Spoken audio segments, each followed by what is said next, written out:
کہتے ہیں کہ جب تک لالچ زندہ ہے ٹھگی زندہ ہے۔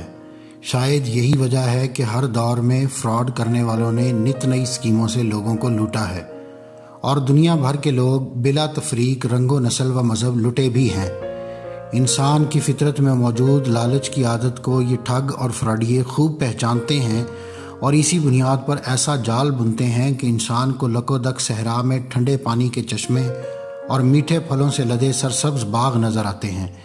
اس ویڈیو سیریز میں ہم آپ کو تاریخ کے چند بدنام ترین ٹھگوں کے بارے میں دلچسپ اور حیرت انگیز معلومات مہیا کریں گے۔ آج کی ویڈیو میں پیش ہے اس سیریز کا دوسرا حصہ۔ اگر آپ مختلف سائنسی، تاریخی اور علمی موضوعات پر سوچتے ہیں اور مزید جاننے کا تجسس رکھتے ہیں تو سبسکرائب کیجئے ہمارا چینل اور بیل آئیکن دبائیے تاکہ ان موضوعات پر تیار کی گئی ہماری ویڈیوز آپ کو فوری مل سکیں۔ یہ ذکر ہے اٹلی سے تعلق رکھنے والے چارلز پونزی کا، جن کے نام پر پونزی اسکیم یا مالی فراڈ کی ٹرم مشہور ہوئی۔ ایک امیر گھرانے میں پیدا ہونے والے چارلز نے ابتدا میں بطور ایک پوسٹل ورکر کام کیا، مگر پھر پرتعیش لائف گزارنے کی وجہ سے ان کا خاندان مالی مشکلات کا شکار ہو گیا۔ فیملی کے دباؤ پر چارلز نے لینڈ آف اپرچونٹی کہے جانے والے امریکہ کی طرف ہجرت کی۔ پونزی اپنی جیب میں صرف $2.5 لے کر بوسٹن پہنچے اور مونٹریال میں برتن دھونے اور ویٹری جیسے معمولی کام کیے، مگر یہاں سے بھی انہیں چوری کرنے کی وجہ سے نکال دیا گیا۔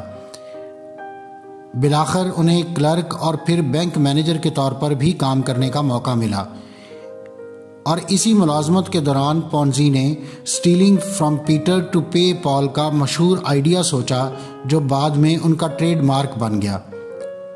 1920 تک پونزی جعلی چیک کے جرم میں جیل کی ہوا کھا چکے تھے، مگر اس جیل یاترا کے باوجود پونزی نے ٹھگی اور فراڈ کا رستہ نہیں چھوڑا۔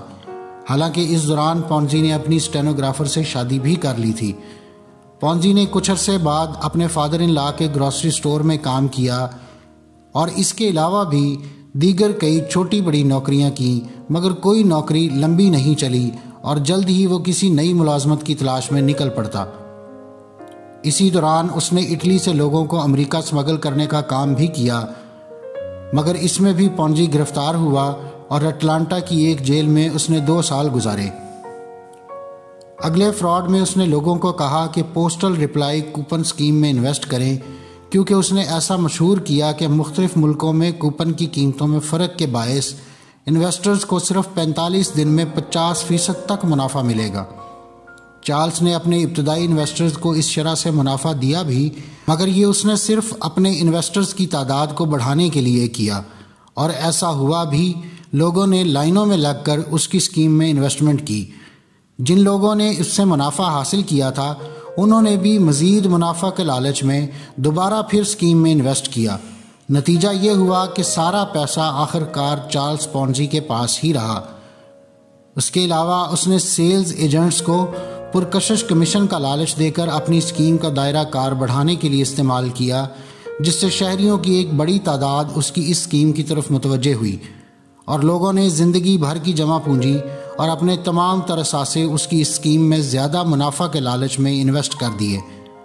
اس دوران ایک صحافی نے جب اس کی اسکیم پر شکوک و شبہات کا اظہار کیا اور لکھا کہ اس قدر بڑا منافع اس طرح دینا کاروبار کے کسی اصول کے تحت ممکن نہیں ہے، تو چارلز پونزی نے اس پر ہتک عزت کا دعویٰ دائر کیا۔ قوانین کے مطابق وہ صحافی جب اپنے الزامات ثابت نہ کر سکا تو اسے جرمانے میں $5 لاکھ ادا کرنا پڑے۔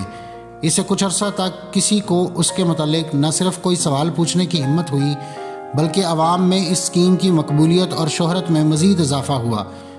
مگر پھر ایک دوسرے اخبار بوسٹن پوسٹ نے اس اسکیم کے متعلق سوالات اٹھانے شروع کیے اور مختلف آرٹیکل اخبارات میں شائع کیے۔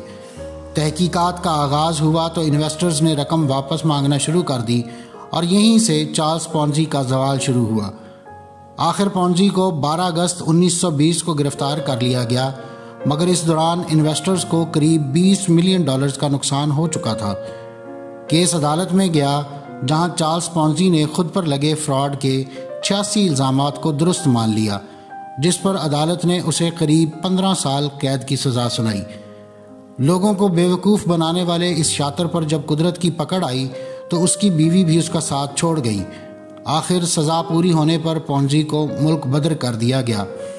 اس کے آخری ایام برازیل میں انتہائی تنگ دستی اور غربت میں گزرے اور وہیں اس نے آخری سانسیں لیں۔